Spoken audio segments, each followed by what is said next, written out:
Was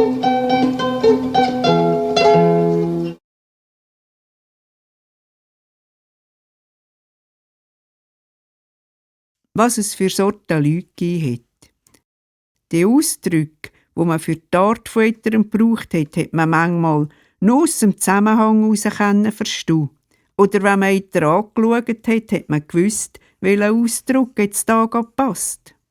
Kaib und Kugeln sind immer gegangen. Ein lieber Kaib ist das. Mal, das sind starke Keiben.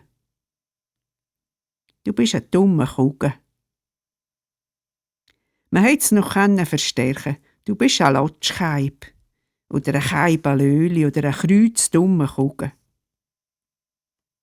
Wenn einer eher langsam gewerkt hat oder ein ruhiges Jahr hatte, hat man gesagt, er ist ein Lamaschiger, ein Lahmsüder, ein Leimsüder, ein Geschlachter, ein Debsche, ein Görbsi, ein Tschörgali, im Reden ein Kofli. Wenn man etwas falsch gemacht hat, hat man gesagt, du bist ein Stöpsel, ein Lappi, ein Latsch, ein Tschuckernuckel, bist ein Ölgötz, ein Stocknapper, ein Tschüchel. Von denen, die gegen die Aussen unfreundlich geschienen haben und eher für sie selber etwas genülfert haben, hat man gesagt, er ist ein Surimuri, ein Surgünkel, ein Elgries, der einst Hodenbuck. Er ist schickemuckisch, eigenbrödlerisch, ein Einschierer, vertrülleter Zipfel, ein Duckmauser.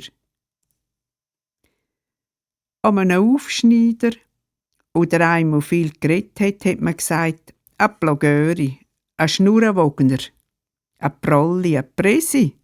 Er hat geredet wie der Vize, wie ein Heftli reisend oder ein Reisgummi.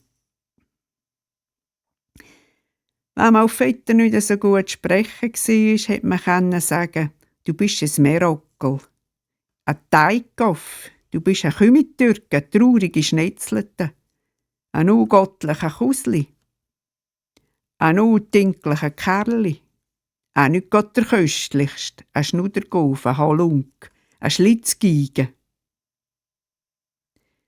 Ausdrücke, die eher vom Aussehen ausgegangen sind gesehen, du bist ein Gehörst, ein Gestrüpp, ein Haarrühl, ein Letter, ein Schmutter, ein Brusle, ein Gege, ein Gure, ein Lürengege oder ein Helgali, ein lieber Punk, ein Gott ein Wächi, ein Muster ohne Wert. An genauen oder eitlen Leuten hat man gesagt, du bist ein Tüpfli-Schiesser, bist ein Kniffelter, ein Kümibeigner bist, ein Geschlaraffeter, ein Gaffeter, ein Fisikuk, ein Haaraff.